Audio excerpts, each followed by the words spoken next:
Hello, everyone. Happy Sunday. Today we've got a most unusual show. And many of you know Captive Desk, Skeptic Dave, depending on how you anagram it or not.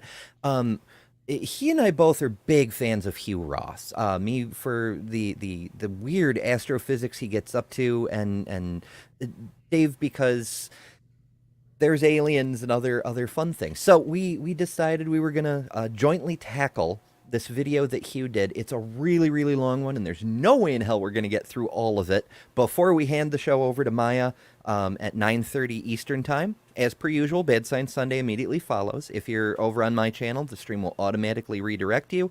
If not, just do a search for Bad Science Sunday, and it should come up. Tonight's guest is Jackson Wheat. So that should be really interesting. If you're new here, on whichever channel you're watching, do take a minute to hit that subscribe button. It helps a lot. And yeah, Dave, how are you?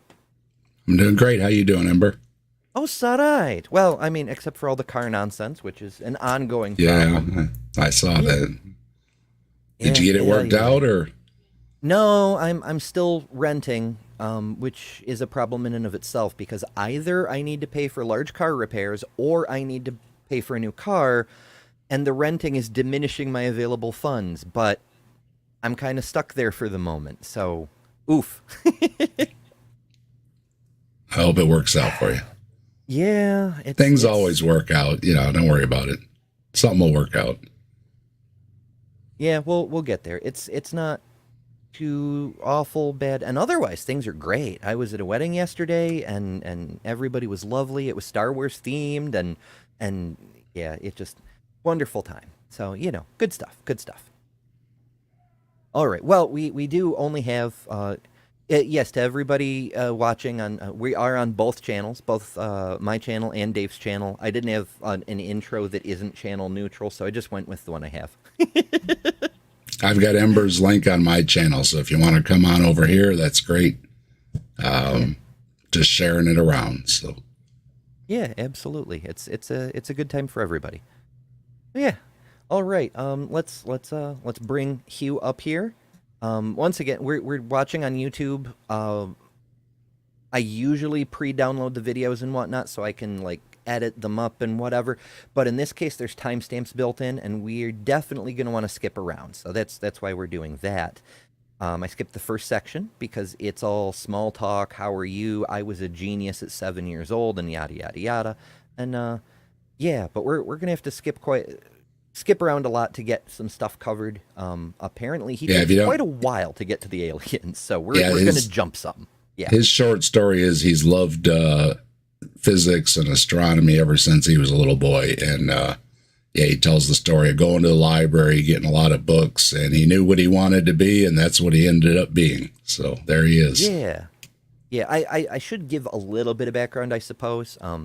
Hugh's own promo notwithstanding, he was an actual astrophysicist.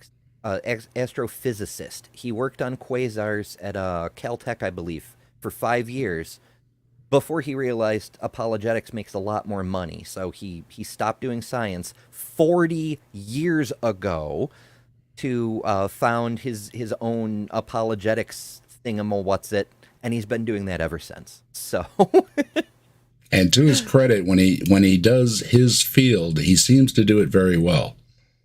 It's an issue when he kind of strays out of his field that he is.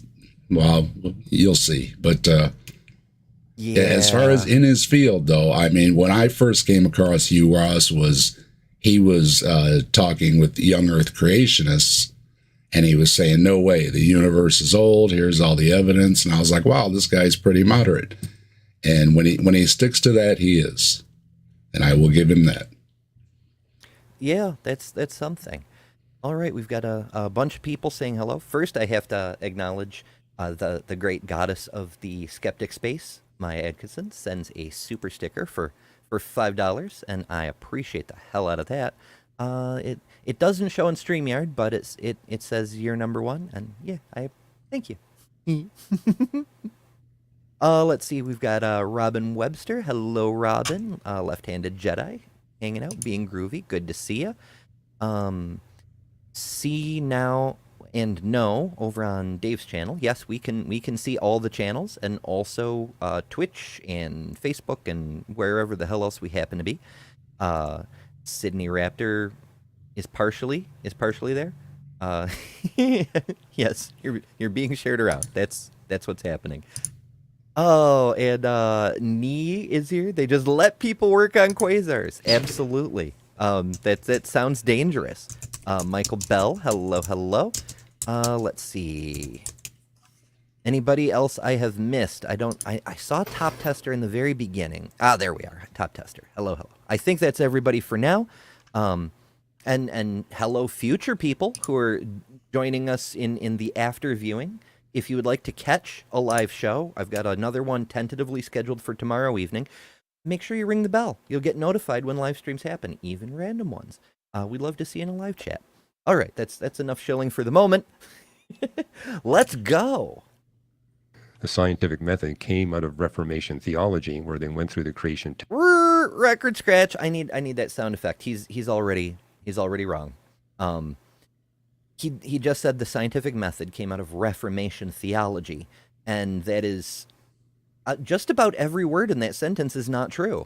I won't get into like the weeds because we have so much to cover, but the short version is the scientific method has been in use for thousands of years.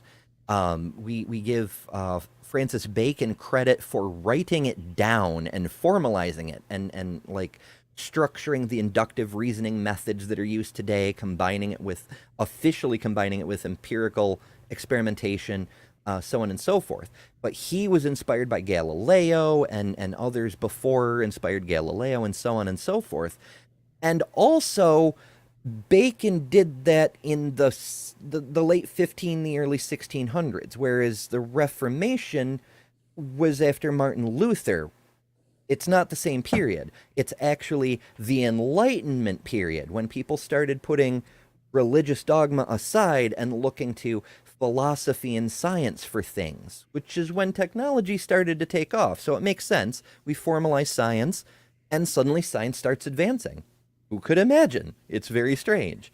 But of course, Hugh wants to push it a little further back into the Reformation era so that religion can take credit for it. And that's not... He'll go back even farther. He puts the scientific method in Genesis. So... Well, then it's not Reformation era, is it? We got a super chat from Left-Handed Jedi. He's not very consistent on that one, no. $20. Thank you so much, Jedi. That's huge. I very much appreciate it. Yes, upstaging Maya, absolutely. And just because is one of the best reasons to do a thing. Yes, I concur. Very nice. That's awesome. Text, and they saw this testing method and began to apply it to the real world. Hey guys, can I ask you for a quick favor? If you look at this chart to my right... Oh, the promos already. Yeah, he's going to ask for subscribes. Subscribe here too. Subscribe on Dave. Subscribe everywhere. Oh, always. Subscribing helps. It helps channels tremendously. But also, the algorithm will feed you more cool videos and things. You will see that around 85% of our viewers for the month of September were not subscribed to the channel. And unfortunately, what that means is that YouTube will not put our videos into the algorithm, and therefore we will not be able to scale the show and continue to give you not only great content, but give you more of it. I'd love to be able to hire a team, have some more help around here so that I can put out more. And if you guys take 1 second to please hit that subscribe button right there, it will go a long way to helping. Thank you, and enjoy the rest of the show. Can you expand upon that a little bit? I don't know if I'm following that. Well, normally I just skip, but 3 hours compressed into the timeline, there's no way I can skip without missing a huge chunk of what's going on. For example, the scientific method says don't even try to interpret, and you first establish the frame of reference, the point of view of what you're trying to investigate. Step 2, you want to establish the starting conditions, the initial conditions of your experiment or your set of observations. Then you observe what's happening, develop a chronology, determine what's happening, when, where, in what order. Then you want to look at the final conditions and see how they're different from the starting conditions, and only then do you make an hypothesis. Then you want to test that hypothesis with further experiments, observations, or in the case of a book, look at alternate texts. That's sort of, in some circumstances. See, he's looking at it through the lens of an astrophysicist, where all you can do is observe. and then you make your hypothesis and then observe more to see if your hypothesis is correct. He does make, he mentions, or in a book you can look at other, but whatever. But that's not really the only way to do things.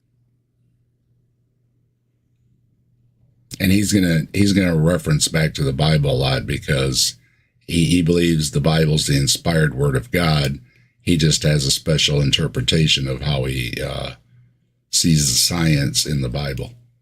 Yeah, that's it. He has to. He has to, because based on what he just said, observing things and then creating a hypothesis and then observing more, what novel predictions can you make from what's written in the Bible, and does it match reality? It doesn't. The Bible outright makes predictions. I think he might. True. I think he gives his prediction in this video. It's usually in his speeches that he has a prediction about the moon. We'll see if it comes up here. Well, maybe. Something else that struck me about the Bible is that instead of one or two major texts on creation and science, there are over 24. The Bible, after all, is 66 different books written by 39 different authors. So it says, I'm going to test what I see on the first page with what I see in the other creation texts. And I was prepared to chuck the Bible. Well, that's a problem right there, because Genesis 1 and Genesis 2 have a different order of creation. Well, so it's the old argument. They're going to say our creation myth is unique, and it's like all creation myths are unique, or they would all be the same. That's that wordplay thing they like to use. Well, the Bible's different than all the other creation stories. Well, yeah. And that's not even true, because oh shit, what's it called? The I want to say Numa Elish. I'm getting it wrong. I'm not an Assyriologist, so you have to forgive me. But the Canaanites and the Babylonians, they had the same creation story, except it's Marduk instead of Yahweh, and it's Tiamat instead of the waters. But other than that, it's a copy and paste job. It's not a unique story at all. It's so weird. Bible if I could find a provable error or contradiction. I spent 18 months trying to find a provable error or contradiction. Well, he couldn't have looked all that hard. He spent 18 months as a teenager, and he had everything figured out that scholars have been working on for thousands of years. Yep, absolutely. And yet he somehow missed that Genesis 1 and Genesis 2 have different orders of creation. Oops. Maybe he didn't look that carefully. Maybe he only cared about the Jesus parts, really. But then there's another problem. Because, I mean, there's so many problems. But the first one that comes to mind is the thing that makes Jesus a false prophet right from the outset. The fact he said the world would end before that generation passes away. And that did not happen. He made a prophecy, and it failed to come to pass, so Jesus was a false prophet, and therefore could not be the Son of God, and yada, yada, yada. Never give specifics in your prophecies. Yeah. They'll come back to bite you. It ruins the grift. Yeah. I see Glober Mom. Hello.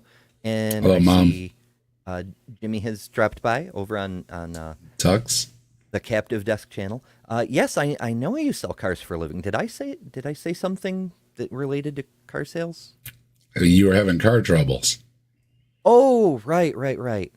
He's a car salesman. Not very cheap ones. He's going to jump on it. Well, I mean, I have a 2012 Ford Focus that I still owe $4,500 on. If you can work with that, maybe we can talk.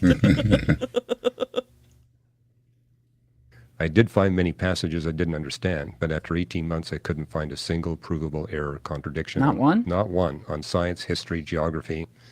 And in the process. Really? Okay, so as a teenager, that was what, 1934?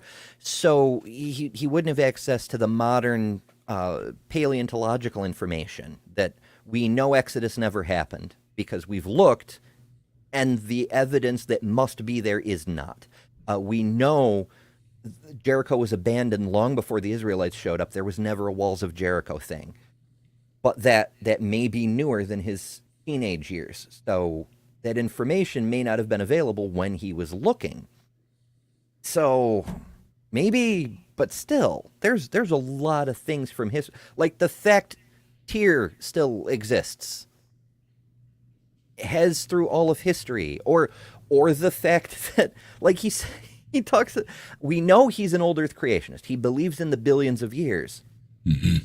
But then you have a problem with the Genesis story, because if Adam and Eve did not literally exist... Oh, they did.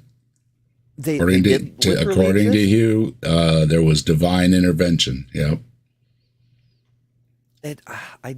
I don't understand how you when reconcile that. When he steps into evolution and biology, then he, he starts saying, well, there has to be intervention here, there, and everywhere, because there isn't a good enough fossil record linking us with other hominids. So it had to be a supernatural creation. So there was an Adam and Eve, according to Hugh. That's how he fits it in. Other thing. He doesn't deny the ancestry. He just denies the link to the humans.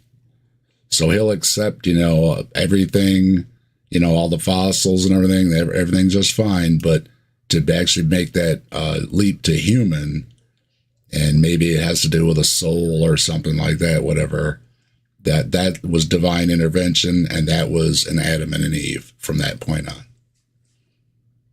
I don't know. It's so weird. That's like so much cope, like to twist things all around. It reminds me of how I saw a documentary about how missionaries reconciled the Norse religions with the gospel when they got up there, and their whole thing was when the Norsemen said, oh, we believe in Odin and Thor and Valhalla, and eventually Ragnarok will happen, and it'll be the end of the world, and so on and so forth. The missionaries just said, yes, we agree. And everybody was like, well, how? And the missionaries said, Ragnarok already happened, and the gods all killed each other except one. And all the humans died in Ragnarok, except two, named Adam and Eve. And so Ragnarok is like the prelude to Genesis in that version of things. Well, it's so wild. One of my favorites is when Hugh sits down with Peter Atkins. I love Peter Atkins. He's brutal. He just says that's nonsense, stuff like that. I mean, he takes no prisoners. And basically, when him and Hugh are sitting there talking, when he's talking about certain things in science, they're perfectly fine. But then he'll compare it to, well, because we know there's science in the Bible. And Peter Atkins will say, no, there isn't. Show me. No, there isn't. What are you talking about? No prisoners. Von Rack points out we know from genetics that Adam and Eve weren't viable either, because there's no bottleneck in the human population 6,000 years ago or 4,000 years ago after the flood that we also know didn't happen from geology. That would be errors in the Bible there. I don't think Hugh's ever mentioned how he gets around that one. He just kind of skips to, yep, there was an Adam and an Eve without denying all the fossils. So it's an unusual thing he has with evolution, where again he'll accept a lot of mechanisms of evolution, and yes, they do all these things, but then he comes to a stop that it doesn't do it, especially for human beings.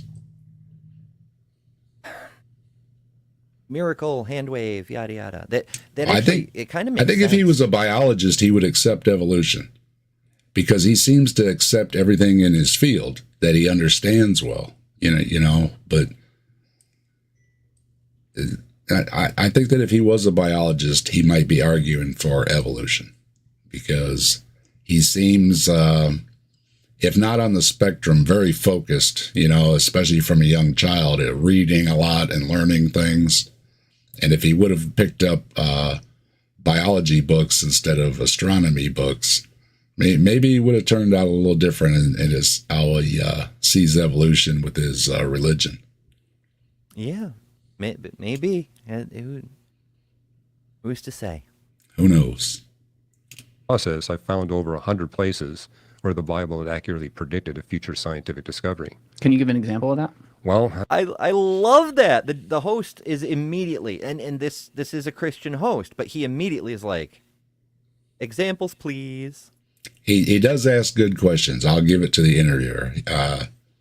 He was asking the right questions, like you should do, whether you're a believer or not. You should ask the tough questions. Yep. Yeah, because like many believers have said, like you have to challenge your faith, otherwise you can't have faith in your own faith. You know. I mean, I was looking at Big Bang cosmology, and what struck me about the Bible is it said that the universe has a beginning, and it includes a beginning of space and time itself, and that this God was active before time even existed.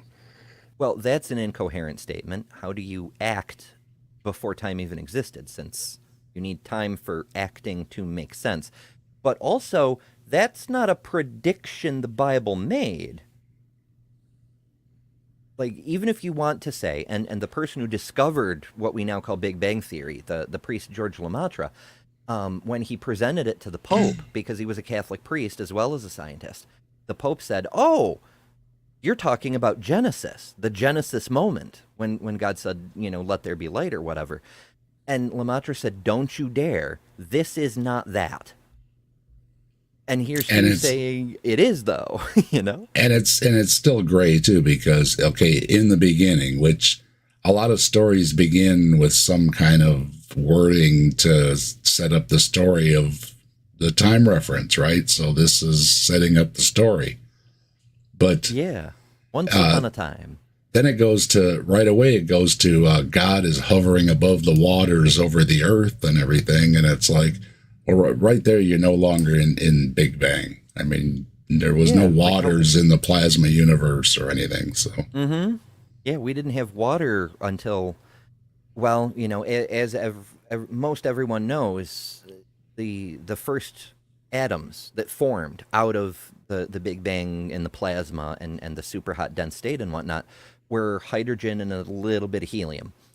To get anything else, you needed the first stars to form, and then you needed those stars to start exploding. They could forge heavier stuff within their own cores, but to get it out into the universe, you need a supernova. And for the heaviest stuff, anything beyond iron, that takes a supernova, the highest level of energy, to do the nucleosynthesis for that. So no water until you have oxygen to join with the hydrogen to make the H2O. And by then you're talking, you know, he has to skip millions stuff. Of years. Yeah, he has to skip certain things to make his story work. Yeah. I understand how he's trying to make it work, but he's doing it by skipping certain things like, yeah, well, it lines up with the Big Bang. A planet with water on it doesn't line up with the Big Bang. That's nonsense. Mm-hmm. And that was the same time when physicists in Britain and South Africa were developing the first of the space-time theorems, which basically proved that space and time have a beginning. So it says, hey, Britain and whatever. I'm like, what are you talking about, Hugh? But whatever. Well, yeah, we have a space-time beginning. That's how we measure it. So, but that, again, he's just, because the Bible says in the beginning, so what? A lot of stories do. It's really weak. It's really weak. Yeah, my hang up is that space-time, that was one of Einstein's breakthroughs. Like, we had all the underlying science, and Einstein was the one who synthesized them together. But that's what a breakthrough was, is taking this piece of science and this piece of science and going, when you put these together, it makes a much bigger piece of science.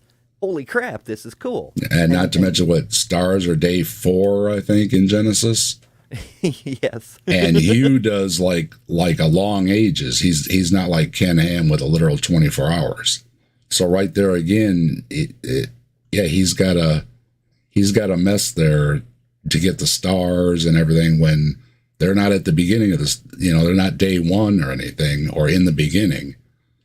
Things are already going on, and then the stars come. So he's got to skip things in there to make it work. Yeah, I reckon the best you could do with Let There Be Light before there were stars is the cosmic microwave background radiation, because at the time when that no, light that's was not first his light. emitted, That's not his light thing.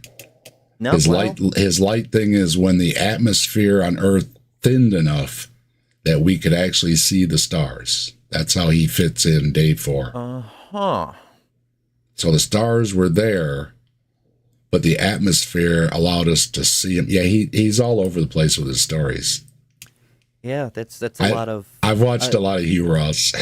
Yeah, is it eisegesis or exegesis when you start putting your own ideas on top of the text to try to fix problems?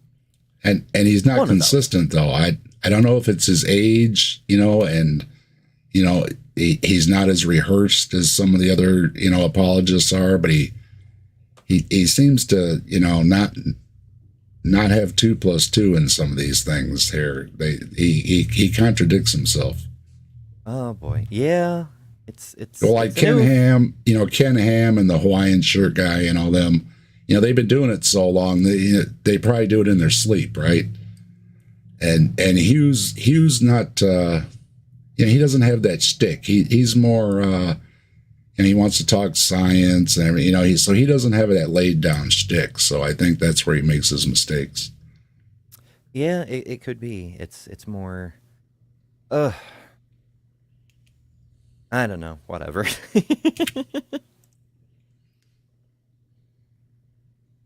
We broke Hugh. Oh no, it's the demons. Yeah, well, that may be our cue to skip ahead some, because like I said, there's a lot to cover, and we're already a third of the way in. So let's see. The next section is free will and consciousness. Meh. Julian's personal opinion. Nah. Defying physics for Jesus. Meh. How far back does history go? Multiverse theory and simulation. Meh.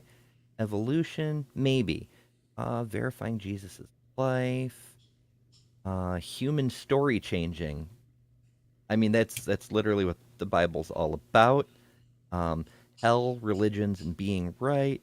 There's a lot of possible interesting stuff, but I mean, I don't want to false advertise people. We're looking for aliens and things. Creationism and the Trinity. I'm sure he doesn't like creationism. Multiverse atheism and Neil deGrasse Tyson. Michio Kaku, alien life. There we go. Okay, so yeah, we got to get an hour in. Holy crap! Mm-hmm. Is it gonna do it? I may just reload the page because this is crazy, crazy sauce. Phew. Seems to be hung up. Yep.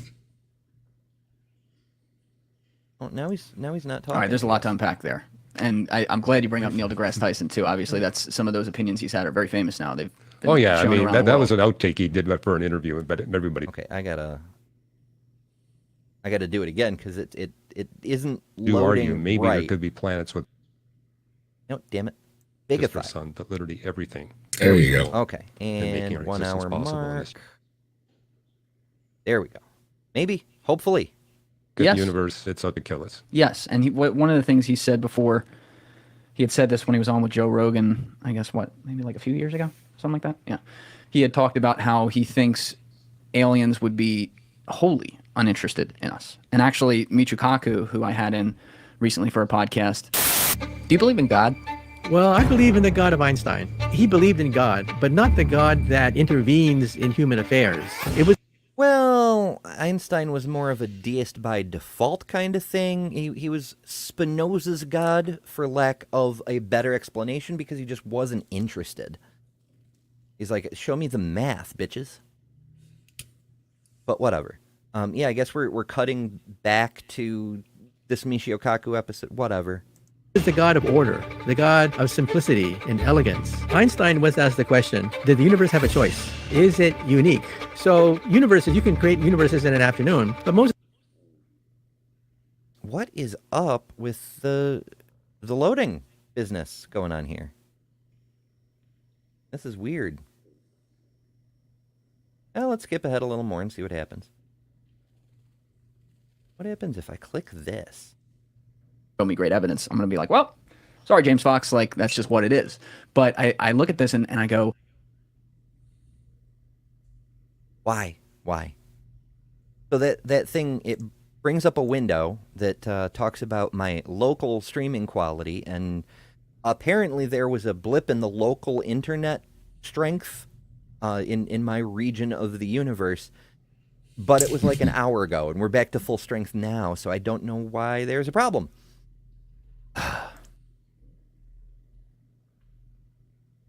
What's up? This is why I usually download the things, but I wanted those bookmarks. Oh, my goodness. I skip into another point here. Technical difficulties. Live shows. Fun times. Ay. Optimus show me Prime. great evidence. I'm going to be like, well, Died for the sins sorry, of James Fox, Cybertron. like, that's just what. I didn't even hit any buttons. Why? It's trying to catch up. Those pills don't work on me anymore. Thousands of gods. And Icarus, hello. Did the universe have a choice when libertarian What it is. free will? But I look at this and I go, Yes. you know, All right, I'm going to try resetting it again because this is nuts.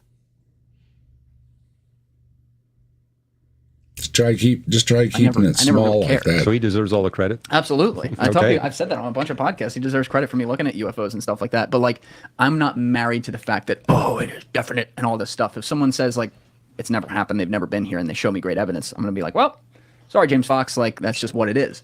But I look at this and I go, you know, when I look at the giant universe we have, it does seem from our humanity perspective to be very, very potentially narcissistic to assume that there's not hardcore intelligent life out there when we, as you've pointed out, we only even know like what's within our galaxy here. We don't even know, or our universe here. We don't even know how big and dense the other galaxies can get, to say nothing of what their quote unquote laws of physics are or aren't according to ours. Well, we do know.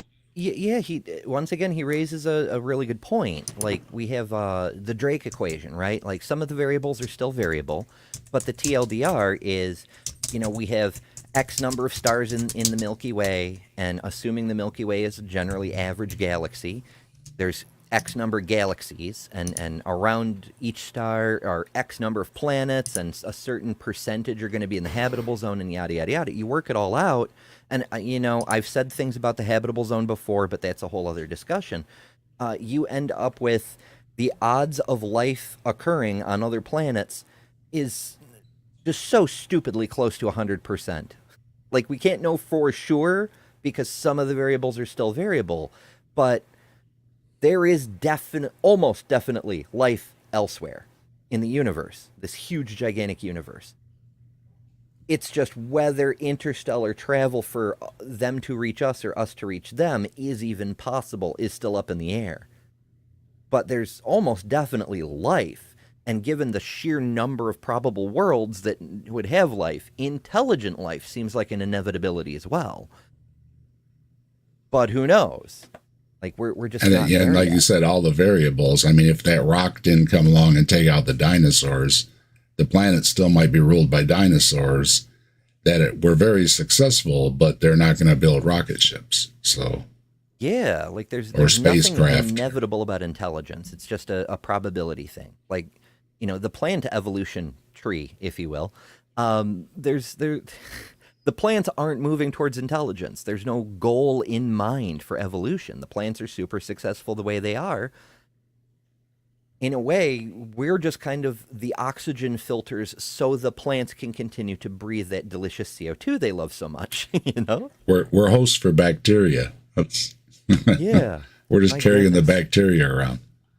Well, and there's also the idea that's floated too that advanced civilizations would get to the point where they would destroy themselves and never make it to another planet. So, Oh, yeah. there's the that great argument filters. too.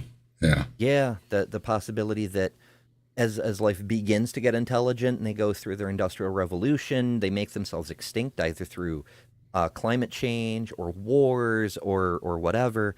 There's a number of possibilities. There's also the singularity, where a species either gives rise to autonomous AI and then the AI immediately overruns the planet and wipes out the biological civilization, or they figure out how to upload real consciousnesses into synthetic hardware and the biological species wipes itself out to all become digital uploads. So there's a lot of potential singularities. And it just, yeah, again, and life can be seas full of, single-celled organisms that just kind of were happy being that way, and they were in a nice niche, and they never really went any further. So, and again, they're not going to be building spacecraft. So it's when you're talking about life out there, I think, yeah, absolutely, it has to be out there. But I think, yeah, there's so many variables and the dumb luck and, and you're doing great. Your civilization's advancing, and then along comes a space rock and just ruins everything. So you just don't know. Yeah, it can really ruin your day. Who knows? There's lots of things. Talk about Icarus, a buzzkill. right? Icarus makes an interesting point. Like, if we uploaded our consciousnesses, it'd be like a brain in the cloud. And from a certain point of view, that would kind of be like being in heaven, or possibly even becoming a god, because you've got this disembodied intelligence floating in an sort of an extra dimension, right? Because it's like not part of mainstream reality. It's a cyber space. It's a hypothetical digital space kind of.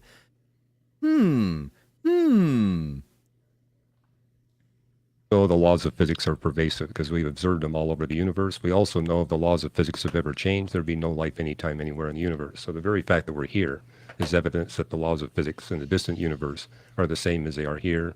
Our astronomical measurements prove that, because when we look at a distant galaxy, we can actually measure the laws of physics. When the light left that galaxy, it's identical to what we measure here. Well, generally speaking, yes, but we have detected anomalies, right? Like the Hubble constant turns out to not be constant. I mean, ignoring the inflation event at the very beginning of the universe, just set that aside. We can measure the redshift and therefore the assumed recessional velocity of very distant galaxies, and in the very far distance, they all seem to be moving at roughly one speed. And then in the middle distance, they're all moving at a different speed. And then locally, they're all moving at a different speed from those. But at each epoch, it's roughly the same as each other.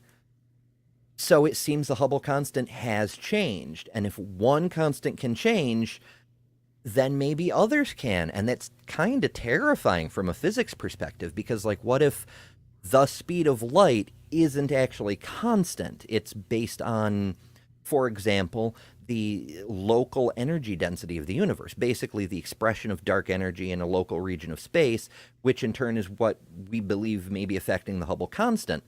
So, in TLDR, what if the speed of light was faster in the past? That seriously fucks up our model for how old the universe is. Yeah. Very strange. I broke Hugh again. Poor Hugh. I know this the one time I don't pre-download the video. My goodness. In the lab.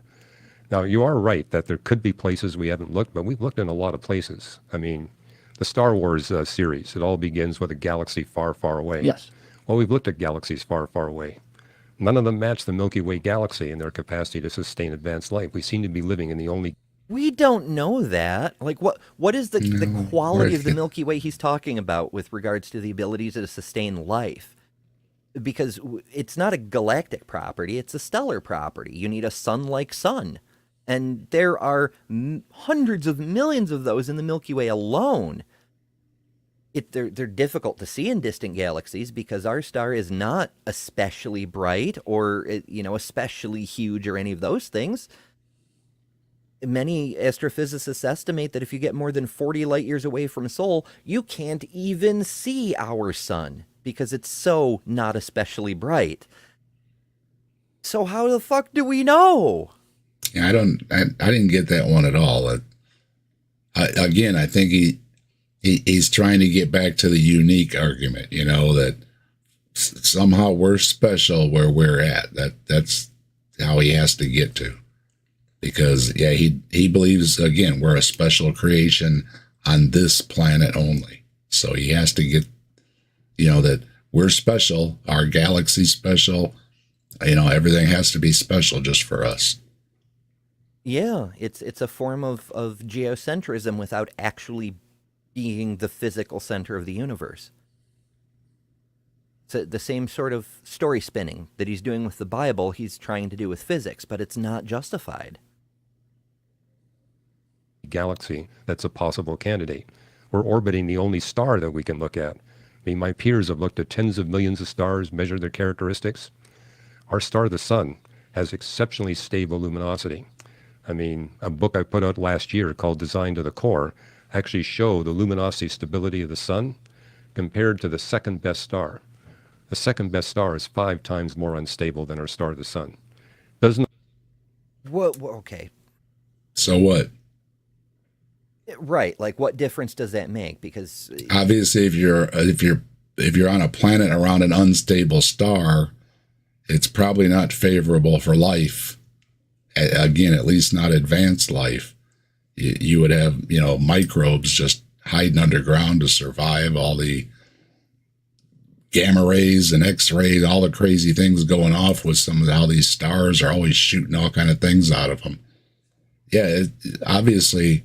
And I don't think they look for habitable zones or planets or anything around unstable stars in the first place. They look for, things that are more like us because we know that as far as we know, this is a good thing to have is a star like ours and a planet like ours about this far away, etc.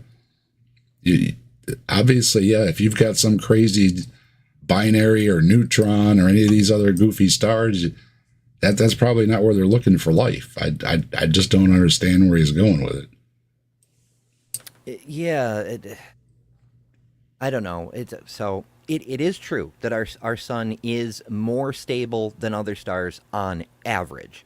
I don't know where he's getting this idea of the next best star, like citation needed, but as our sun has a median brightness variation of 0.07% compared with the average for other sun-like stars in our neighborhood of 0.36%, which is just slightly more than 5 times more.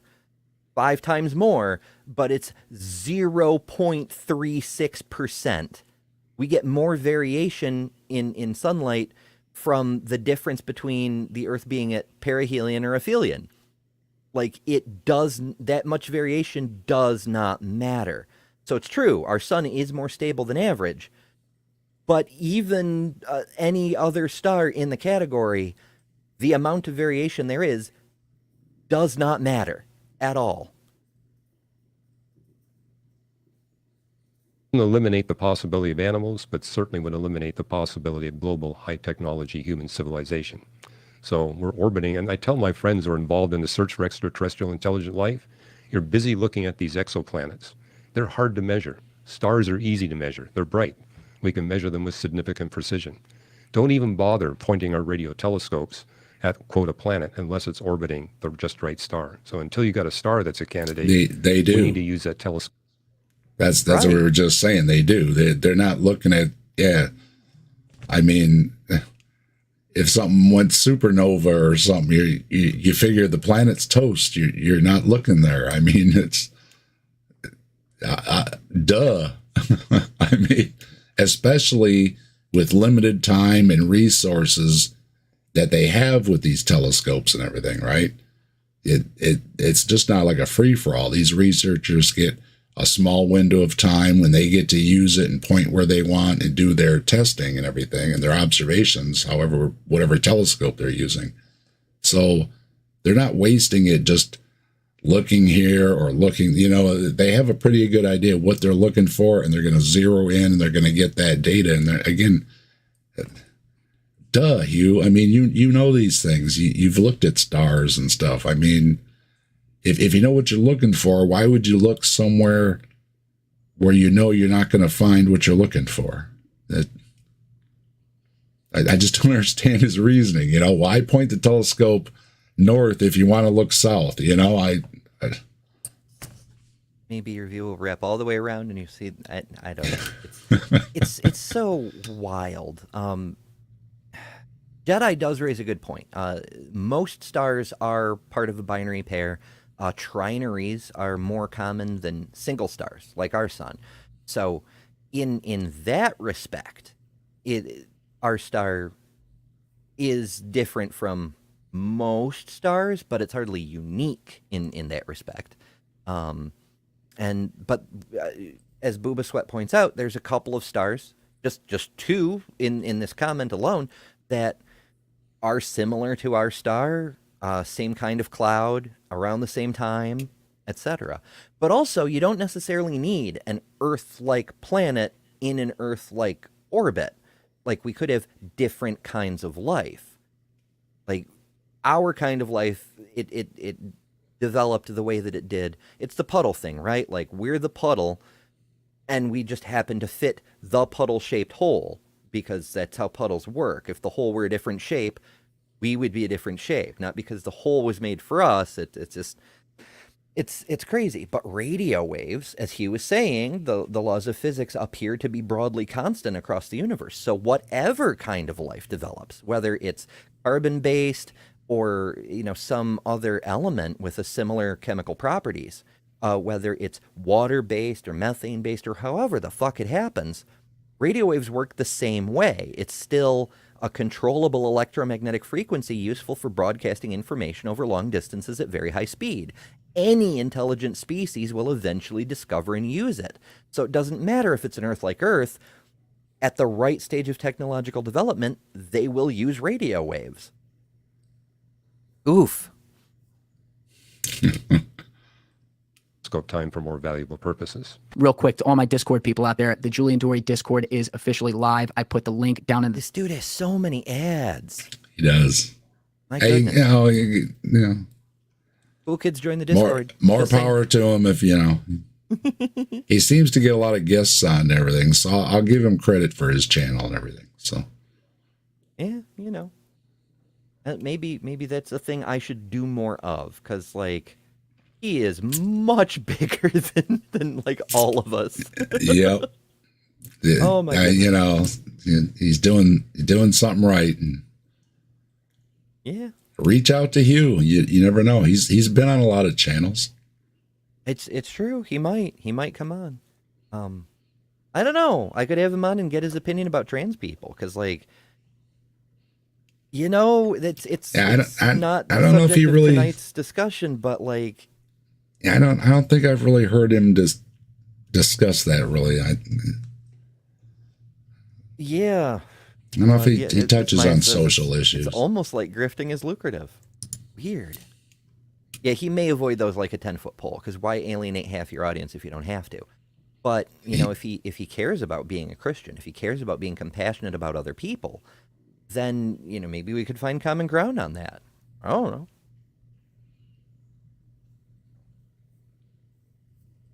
Oh, we broke him. He uses physics to explain sin. Okay, let's give that a shot. And while that's loading, let's see if we can find, talking about the possibility of life on other worlds is great, but let's get some actual aliens up in here. I wasn't planning on it, but do you? Well, that's another thing. How do you rectify? What's the word I'm looking for here? How do you rectify destruction evil, and then even on the simplest level, like sin with God? And this isn't a question even for a scientist. This is just a regular question with any No, I think religion. it's very much for a scientist. Really? Yeah, because one of the books I wrote, Why the Universe is the Way It Is, basically looking at the laws of physics and making the point that each of those fundamental laws of physics is exquisitely designed to be a tool in the Creator's hand to eradicate all evil and suffering. So if you were to change electromagnetism ever so slightly, it would mess it up. Same thing with thermodynamics, same thing with gravity, same thing with the strong and weak nuclear force. And so a lot of theoretical physicists, they look at these fundamental forces of physics from a purely physical perspective. I say, yes, I agree with you on all that. You mentioned, Manchio Kaku, he's done some books on that whole subject.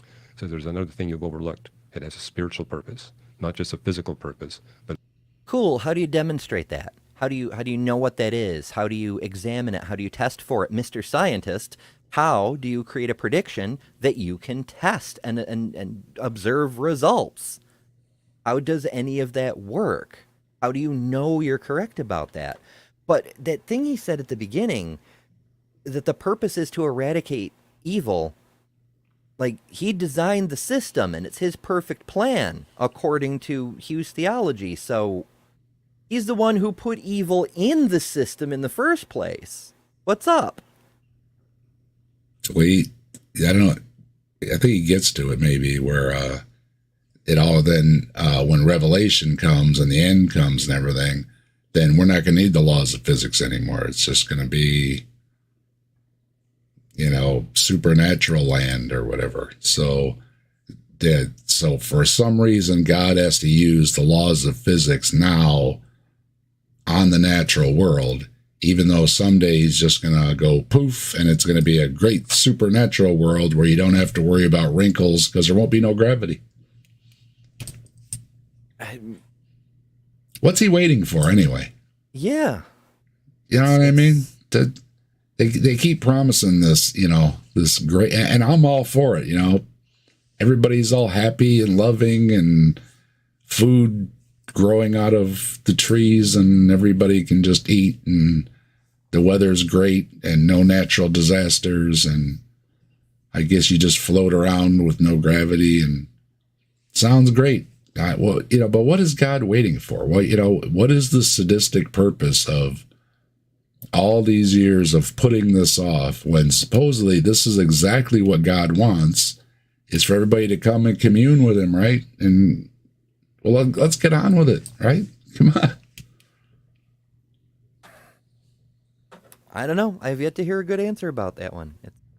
There's so many wild claims involved. It's maddening. Well, you remember, what did he read? He read physics books and the Bible. And I think that's all he's ever read is physics books and the Bible. So he meshes them together. Got to combine those two favorite fandoms for headcanon. Mm-hmm. And you see this in the Bible. The moment that evil has been eradicated, the universe will have fulfilled its purpose. God's going to replace it with a brand new creation. And in that creation, there's no thermodynamics. There's no gravity. There's no electromagnetism. Where does it say that in the Bible? And also, how would anything work if... Whatever. The biggest issue is Jesus died for sin, to account for sin, to pay for sin, however you want to phrase it. The moment of Jesus' death should have eradicated evil. It should have made up for the sin that was corrupting the reality that was created only so sin could enter the world in the first place, yada, yada, yada, whatever. It doesn't make any damn sense. But that part's already done. So if it were true that the moment evil is eradicated, and what even is evil on a universal scale, but that's a whole other thing, that's already happened. So the universe should have been replaced with heaven already, or new heaven, or new Jerusalem, or however you want to phrase it. Ultimately, it's the ultimate battle of good against evil, and it's in a lot of religions. But again, I have to ask, originally God made heaven, okay? There was angels there and everything, okay? Mm-hmm. And then he said, you know what? I think I'll make the mortal realm where it really sucks. And people get sick, and there's wars, all this stuff. And we're going to sit back and watch until we get bored watching, and then we'll bring them all back up to heaven again. I have to ask why. If he wanted everybody to commune in heaven, he already had that. He already had heaven with all the angels hanging out saying, hey, you're great. And except for Lucifer and a few of them, and they left. So the buzzkills left the party, right? And he was left with all the angels that thought he was great. Well, that's exactly what he wanted. Why did he mess it up? Yeah, it's almost like that scene in the second Matrix movie where the architect is like, well, the first reality we made was fucking perfect, but you assholes wouldn't accept it. So we had to make it shitty.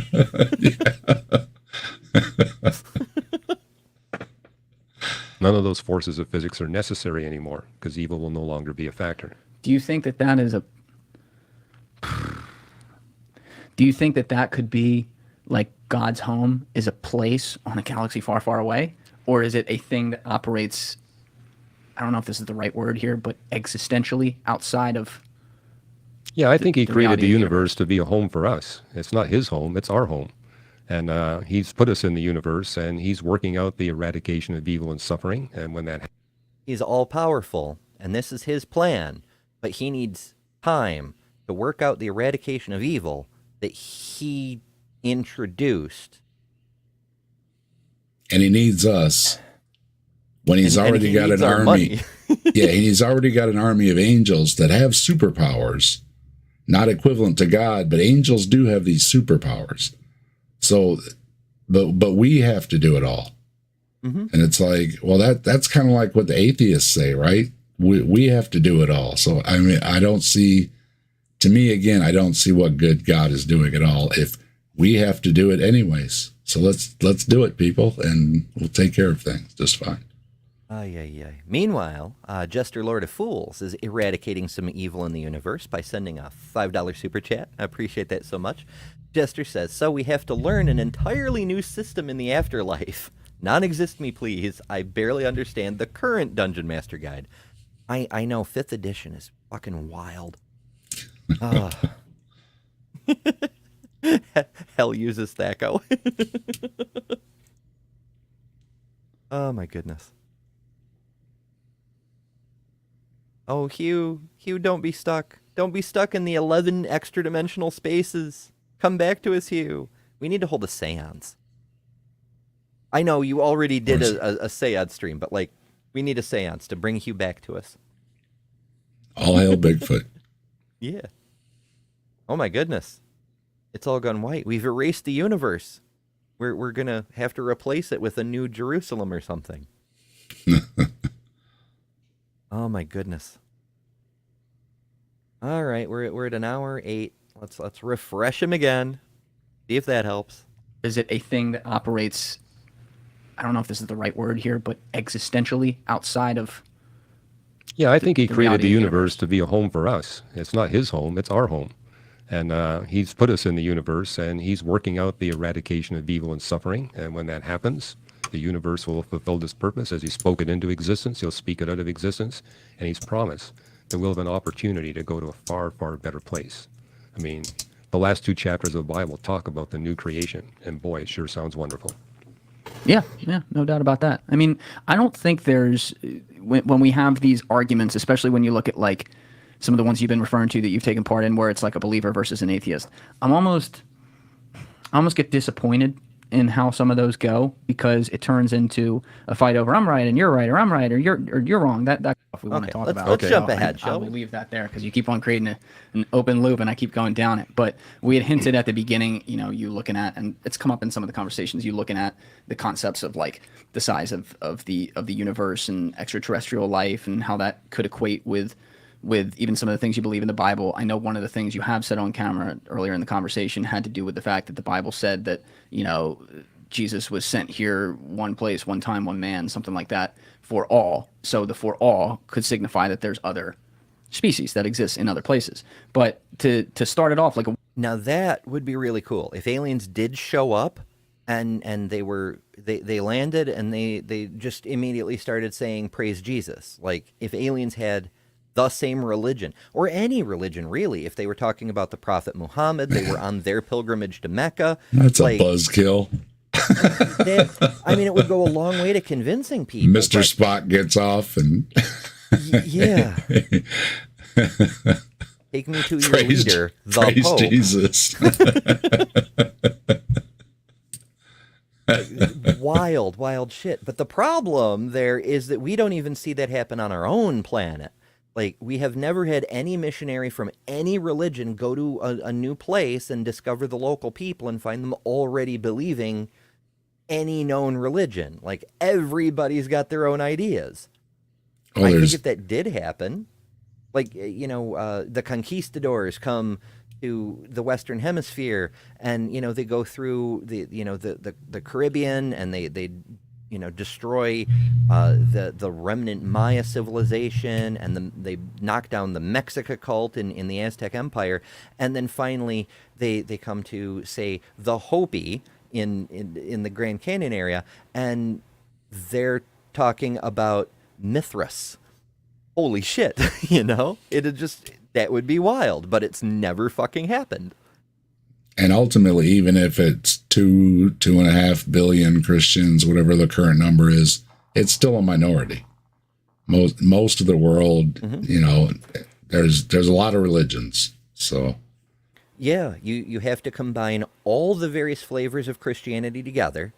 Catholicism is still by far the biggest Christian subdivision, but you take Catholicism and all the Protestants and the Eastern Orthodox and the religions that aren't actually Christian, and they're not Pauline Christian, but they still worship Jesus, add them all together and add in the Jews for good measure, just to roughly equal Islam. And the two of them together barely hit 50%-ish of the human race. Like, all the Abrahamic religions together are barely 50%. And those two, Christianity and Islam, went out of their way. They actively tried to conquer the entire world. And the two of them together are barely 50%-ish. Yeah, that's what I was say. But yeah, they've spread it around plenty, and it hasn't taken globally. So there's still a lot of people that say, "Oh, I don't know." Yeah, it's kind of suspicious. If there were one true God that was obviously the one true God, and its followers were obviously correct, we might expect to see at least a 90% adherence rate. I mean, there's always going to be apostates or people who doubt no matter what, but if you can demonstrate your God is real, you're going to get the vast majority of the human race. And that just doesn't happen. Or at least dropping other religions like a hot potato, and that doesn't seem to happen either. People still embrace a lot of the smaller religions too. So yeah, it hasn't taken. It just hasn't taken. And they make the same. The Islamic apologists make the same arguments. It's all true. It's all true. It's the best and everything. But again, you've had 1,500 years, and like you said, plenty of spreading it around, and a lot of people still said no thanks. Yeah, it's rough. Because, I mean, one of the main reasons, a lot of apologists engage with agnostics and other non-believers and say, well, what about this? What about this? The watchmaker argument, the teleological argument, the moral argument, and they've all been debunked to hell and back many, many times over. But they have the same arguments they keep recycling, but they all have the same argument. The Christians, the Muslims, and everybody, they're drawing on the same arguments. And so we as outsiders go, okay, even if I were inclined to believe your arguments, how do I differentiate your religion from the next religion over? Assuming anybody's got the truth, how do we tell which one is the truth? And there's no way to know. There's no way to demonstrate it. In fact, there's contrapositives. Pick out the parts that suit your narrative, and then it's true. Yeah. Like I just like heard Hugh a really does. good one a while ago. Like people often point out Islam can't be true because part of Islam is that Muhammad split the moon in two, and we don't see evidence of that. Well, the workaround there is, but you didn't see how big the moon was before it was split in two. Were you there? Mhm. Yeah, yeah. It used to be a double moon. Oh, can you imagine eclipses with a double moon? When did you, at what point in your life did you start to get curious about the existence of extraterrestrial life, and what, yeah, when did you get into it? Probably when I was 7. I mean, that's when I started reading all these books on astronomy, and that was part of what I was curious about. Is this universe a habitat for more than one species like us? And what about all these, I remember as when I was a child, there was a big debate. Is the sun the only star that's got planets orbiting it? I mean, that wasn't settled. Now we know that virtually every star's got planets orbiting it.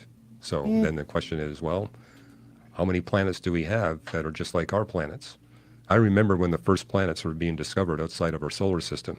Exoplanets are fascinating, but the way he was talking about it makes me think of other parts of our solar system where we may or may not find life. We may or may not find life like ours, like Jupiter's moon Europa, which seems to have liquid water under the ocean. Now, again, I don't think liquid water is necessary for life. It may be necessary for advanced multicellular life, but even then, I don't know. But we could have life on Europa. We could have life on Saturn's ice moon Iapetus. It's not unthinkable that there could be life on Pluto, because all you really need for life to exist is a thermal gradient to get, chemical evolution going. That's all that's necessary is some type of energy gradient that molecules can take advantage of to start perpetuating self-replication with modification. That's all it takes. You may not get very far if the gradient is very small, but Pluto has that. We know it has active cryovolcanoes. So it's very cold everywhere, but there are warmer spots and cooler spots, and that's all you need.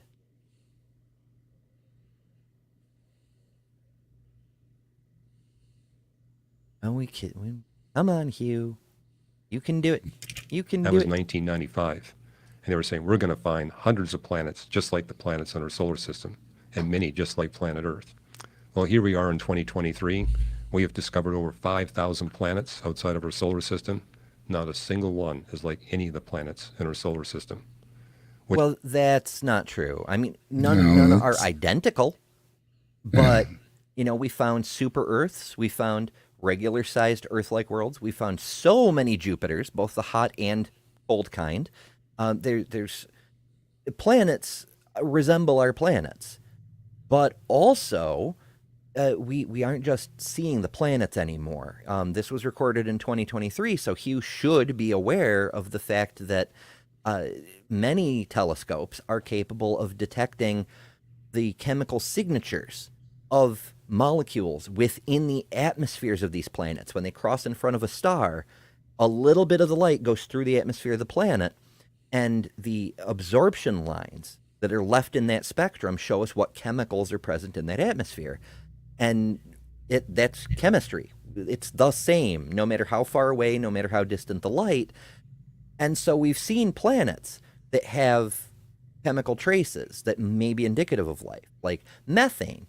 Now, you do get naturally occurring methane, like from volcanoes and whatnot, but in an atmosphere, it's not stable. It tends to break down in 10 years or so. So if you see a lot of methane, there's a high probability that something non-geological is producing it.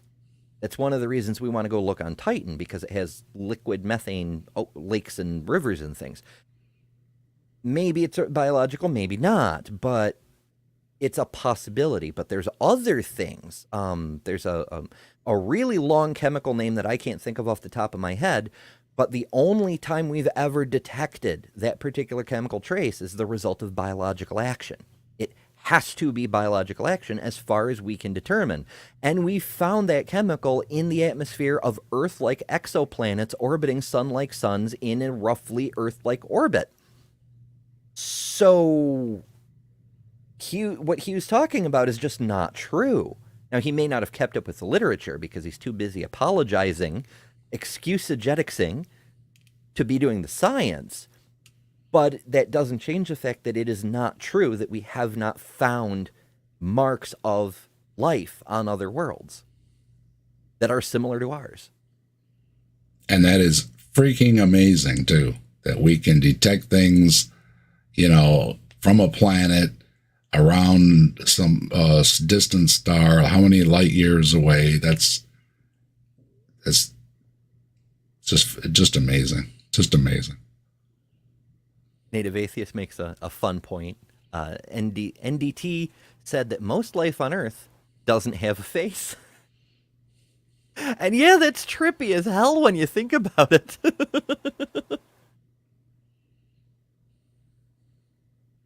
Which led to a discovery on the part of astronomers. We thought that Earth had to be fine-tuned for advanced life. We now know that all the planets in the solar system have to be fine-tuned to make advanced life possible here on planet Earth. So in our family... That's a hell of a reach. We've heard Hugh make this argument before, like when we did the mini-series on Hugh last year. He says that a lot. He's like, every asteroid orbiting every star in the most distant galaxy 13 billion years away has to be there to make life on Earth possible. And that's, how do you demonstrate that? Because as far as we can tell, that's not true. What's going on in those very distant galaxies has that galaxy could not exist as far as effect on life on Earth is concerned. And with the fine tuning, and I like Peter Atkins, and Peter Atkins says the universe seems to be fine tuned for rocks. Yeah, because there's a lot of rocks. So the fine tuning argument is just. First of all, things could be different in the universe, and you could still have life, even though things are different. Mm-hmm. Or the universe could just be different and not have any life. Or the universe could, like Stephen Hawking said, if things weren't just right, it would have not expanded. It would have self-imploded, to turn into a black hole, whatever, on and on and on and on. But it didn't. So I don't know. I don't know what they're fine-tuning against, right? What we have is a universe that is as it is. So what are you fine-tuning against? That argument always baffles me, because to be fine-tuned, you have to have a standard. What is the standard for universes? Yeah, what are we comparing it to? Maybe ours is totally wrong. Maybe we're not tuned at all. Maybe we're totally out of tune. But you need what would be an in-tune universe or an out-of-tune universe? There's no standard. So it's just, it doesn't really mean anything. Yeah, it goes to that argument for design. It has to be fine-tuned because it was designed. A designer would fine-tune it. Just like, why is there order instead of chaos? But, there is a rather lot of chaos. Like on the quantum level, it's so chaotic that we can only make probability predictions. We can't, at least we're not at the point yet where we can determine things for sure, because it's so freaking chaotic. And on the largest scales, we've got tremendous chaos. We've got supernovas blowing up left and right, quasars and blazars blasting matter into the depths of intergalactic space, black holes merging and creating gravity waves for people like Dr. Tapioca Weasel to measure with LIGO sensors, and all sorts of chaos going on. It's crazy out there. It only seems stable and ordered from where we are on this nice, relatively cool rock orbiting a sun-like sun at a certain distance with a biologically produced atmosphere and all these lovely things we have going on.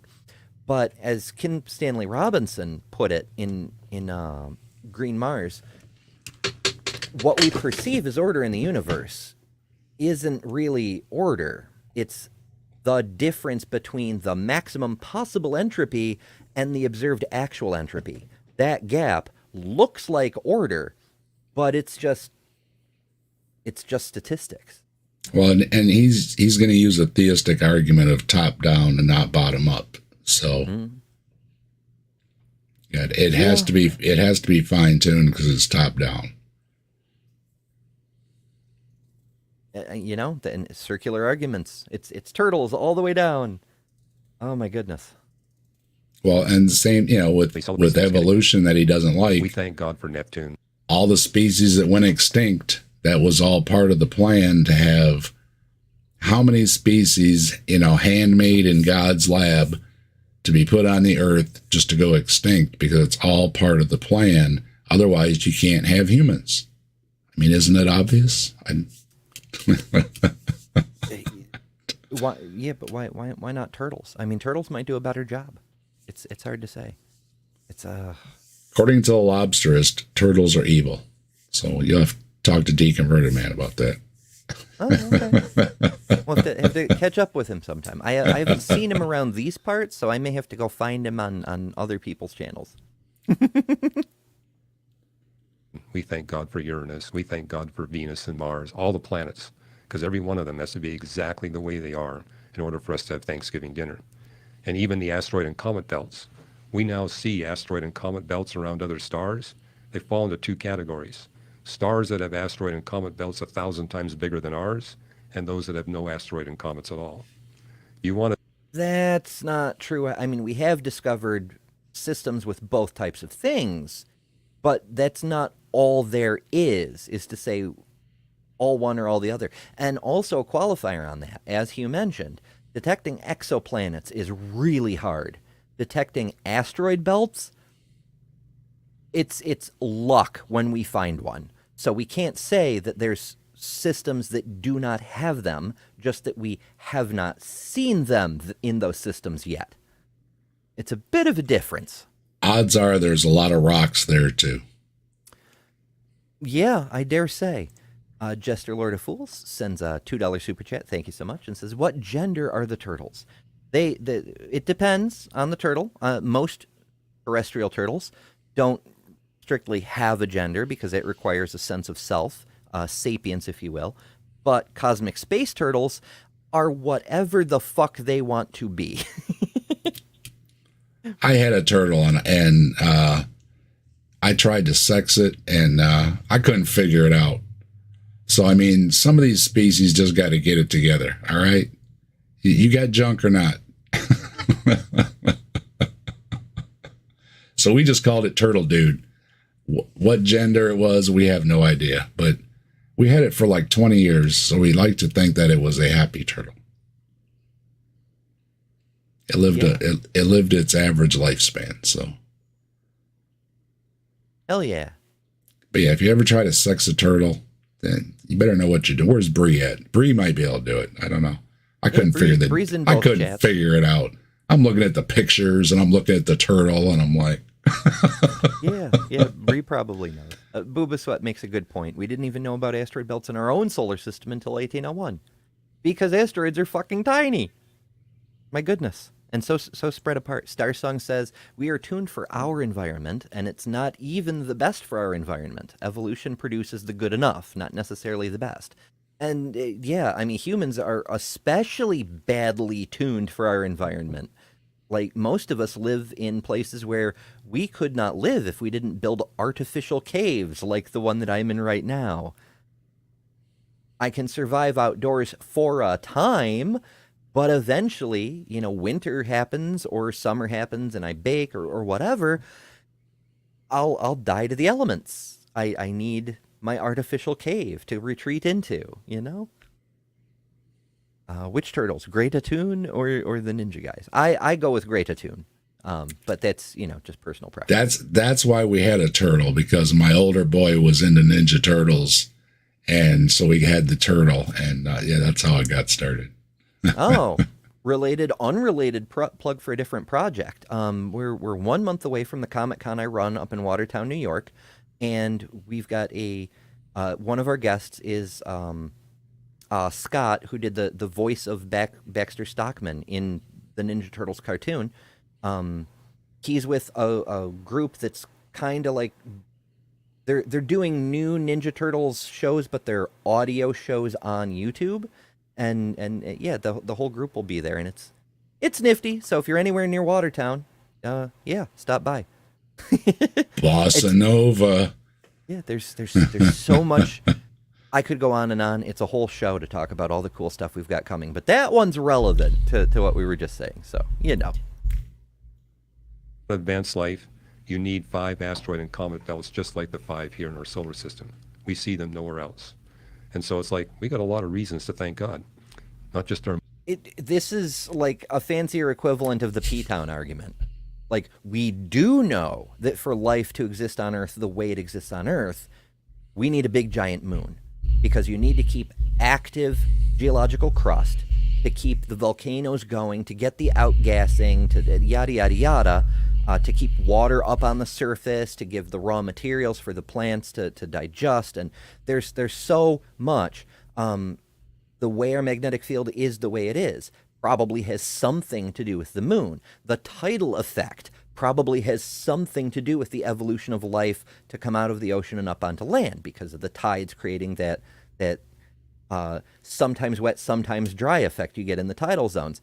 The moon plays a lot of roles, and not the least of which is intercepting giant asteroids for us. It doesn't get all of them, but look at the moon. It's covered with impacts. It catches a lot. So, yeah, the moon plays a much bigger role in life on Earth than the fucking asteroid belt. The asteroid belt just creates ammunition for God to ping at the Earth and try to wipe us all out.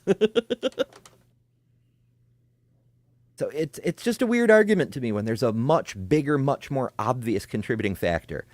Like, our moon is stupid big, especially compared to the size of the planet.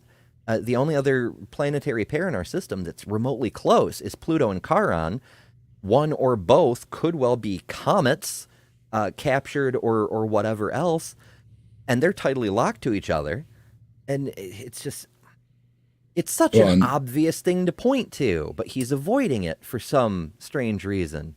And the moon theory is that it was a collision that ripped a big chunk of our planet off and created the moon.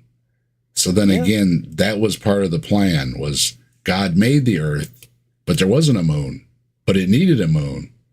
So he took another planet and he had it come along and crash into the Earth to make a moon instead of just making a moon. It seems like that happened again without the God needed, right? It just another rock hit a rock and then we got another rock. Yeah, it's just bad design. Almost like no God needed there to make a moon. Yeah, it just happens in a large enough cosmos. It's inevitable that a protoplanet's going to get hit by something big and a moon get knocked out of it. It's with enough worlds, it is literally inevitable. Bree did answer. The plastron of the male should be concaved in most species. Yeah, I couldn't. I gave up.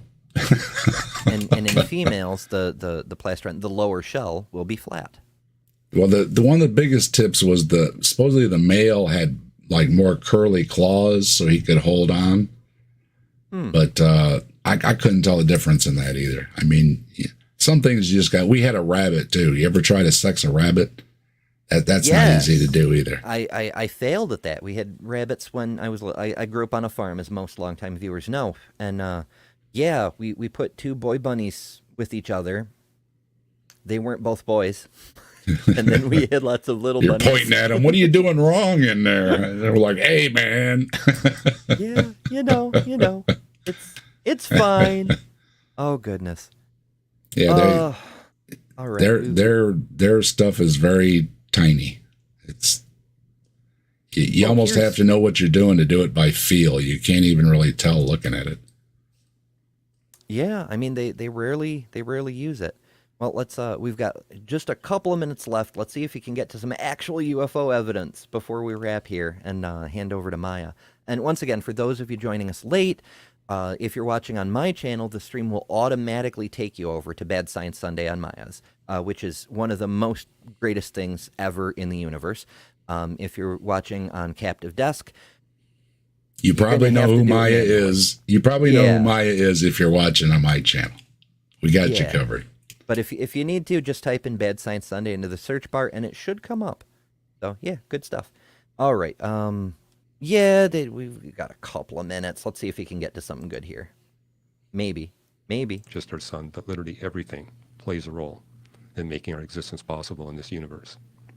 But to go back to the beginning of what we were getting at, like, did you, as a child, did you subscribe to like, oh, UFOs come here and visit us, or were you just totally unsure? I didn't get into UFOs. I was basically interested in the stuff that we could see and measure, the stars, the galaxies. But when I was 16, I was the director of observations for the Astronomical Society in Vancouver, British Columbia. And I remember telling all the other members, we need to have a booth at the Pacific National Exhibition. And said, hey, we can get all these people visiting our booth to help grind our mirrors. So we get a lot of free labor. Let them grind our mirrors for us. But they put us right next to the Flying Saucer Club. So people would visit the Flying Saucer Club, then they come over and say, hey, what do you think? And I'd say, well, what you saw was not a flying saucer. It was the planet Venus, or it was the Pleiades. It was swamp gas reflecting off of a cloud or some shit. And by the way, look at this little light right here. Hugh will readily admit that 99% of UFOs are explained. I mean, but there's that You're gonna go with 1%. the apologist So route. watch out. He jumps on the 1%, but he does admit almost all sightings are explained, and they weren't spaceships. Depending on what you want to call explained, they're all explainable. Like unless you know it wasn't a test aircraft from the Air Force or something, it's you can explain it even if you're not right. You can just make shit up, the same way people like Hugh do. Or you saw, a fireball go through the atmosphere. And so I was able to explain about 99% of what people thought was a UFO. But there was 1% that didn't fall into the category of a natural explanation, secret military activity, or a hoax. And this Can you explain that 1% and what that is? I can now. At that time, I couldn't, mainly because I wasn't a follower of Jesus Christ yet. But when I became a Christian, I realized it's not just Minor detail, but that's a lie. He says in other versions of his life story that he got his first copy of the Bible in middle school, which even in British Columbia is somewhere around 11 or 12. So by this time that he's talking about, which I think he said he was 16, he's already been a Bible believer for 5 years. But detail. Yeah, he does change it a little bit. Like we were saying earlier, he doesn't have his shtick down pat, so the story does change a little bit. physical reality. There's non-physical reality. The angelic realm is real, but not physical. So Can you demonstrate that? And can you show me? you believe that any quote-unquote UFOs are angel and demon related?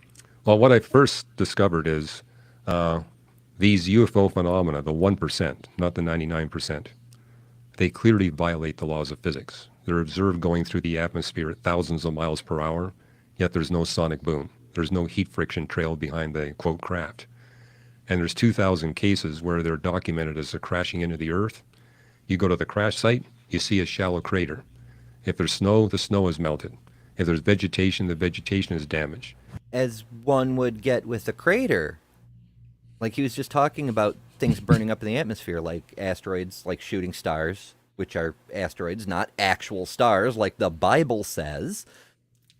Yeah, if it hits the Earth, it's going to leave a crater. And when you create a crater, when something very hot hits the Earth very hard, it's going to melt the snow and damage the vegetation. Like, what do you think is happening here, Hugh? Well, even the famous big crater park out there, that guy set up a rig in the bottom of it, hoping that he was going to dig up all these valuable minerals and everything and stuff. Oh, and Behringer guess what crater, guess what he found out? No, everything gets vaporized when that rock hits the ground. So yeah, we did learn some fun physics about that. It turns out the larger the impactor, the less of the impactor remains after it impacts. And Weird. Hugh should visit and find that out, because apparently he doesn't know about. He should know about craters. There's no excuse for that. I mean, it's astral stuff and it's physics. It's astrophysics. It should be his thing, but oh But goodness. he's got an explanation. See if we can get it in here real quick. All right. But when you go around the crater site, there's no artifacts, there's no debris. It's like when an airplane crashes into the Earth, there's lots of debris to recover. With a UFO, there's nothing. But the fact that you've got a crater, the fact that you've got Almost melted like snow there and damaged isn't one. vegetation, something real must have done that. And yet they violate the laws of physics. And I'm not alone. There's 6 physicists besides myself that have spent at least a decade studying the UFO phenomena. They all agree with the one who's put the most research into it. That's Jacques Vallée. He's a French astrophysicist. He's friends with our guy, James Fox. Yes. Well, he basically says we're dealing with something interdimensional. It's something that's not constrained by the dimensions of the universe. You mention angels, they would be a possible explanation because they're interdimensional beings. So that's so weird. That's so ridiculous. Like, first of all, why would an angel crash into Earth so hard it leaves a freaking crater? Like, what the hell are you talking about, Hugh? But also, like, you've gone right off of the realm of science. Like, as a scientist, the whole point is to be able to demonstrate and test and so forth. And if you're going to say, oh, it's a spiritual being that doesn't interact with the world and leaves no trace, even though it interacted with the world and left a trace, how do you demonstrate that? Like, the it's fact like that it's supernatural means it's not science. I'm picturing all the other angels are flying around just fine, and then there's that one guy over there, yeehaw! And he's just, zipping around all crazy and pow, smacks right into Earth. See, we told him, we told him. Hey, maybe that's what caused the moon in the first place. Is it like Lucifer, the biggest fucking angel, so big they named Venus after him, the morning star. He's just careening around the solar system at 99% the speed of light, and all of a sudden Earth's in the way. Bam! Hey, the old saying still holds true. Speed kills. Remember that, kids. Apparently, which is why we haven't seen any of those angels after they crashed. Vaporized angels. Holy crap. All right. Well, I see Maya is up on the air, and so we're gonna wrap things up here for tonight and hand everybody over. So before we go, for anybody who doesn't know, where can people find you, Sir Dave?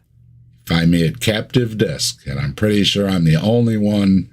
So if you type in Captive Desk, it'll come right up. It does for me, but I'm subscribed, so maybe I get preferential find. I don't know. But if you have a problem, contact Ember, and Ember will let you know. Yeah, it's linked in the description. It's linked in the title and the description, for that matter, for easy clicking. As for myself, I am better than Ember, as mentioned down there. We've both got some cool stuff coming up, more mischief and mayhem in the days and weeks ahead. But most of all, do remember that you don't have to hypothesize that impact craters are caused by fucking magic, because you are better than religion. Good night, folks.